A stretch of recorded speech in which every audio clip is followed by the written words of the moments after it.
এখন তার মানে ঘটনা কি ঘটে নাই? 21শে আগস্ট কি বোম ফুটে নাই? ওখানে কি গ্রেনেড ফুটে নাই? সবাই যদি খারিজ হয়ে যায়, সবাই যদি মুক্তি পেয়ে যায়, তাহলে কি এটা প্রমাণিত হলো যে ওই জন্য ওখানে কেউ মরে নাই? আইবুর রহমান কি ডায়রিয়াতে মারা গেছে নাকি? আইবুর রহমান কিন্তু গ্রেনেড খাইয়ে মারা গেছে।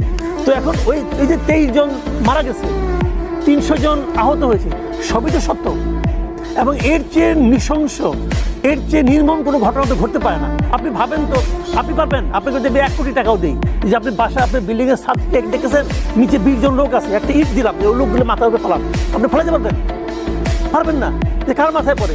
আর ওরা এখানে এই 1000-10 লোকের মধ্যে গ্রেনেড ফেলেছে। এর চেয়ে ভয়ঙ্কর কিছু হয় না। ঘটনা তো ঘটেছে। এখন এইটা আপনার সিস্টেমেটিক এররের কারণে এই মামলাটা উনি খারিজ করে দিয়েছেন। তাহলে পাবলিক কি করবে? পাবলিকের কাছে মেসেজটা কি যাচ্ছে? যে মেসেজটা মির্জা ফখরুল ইসলাম আলমগীর দেওয়ার চেষ্টা করছেন, যে এতে প্রমাণিত হয় যে ওনারা সবাই নির্দোষ।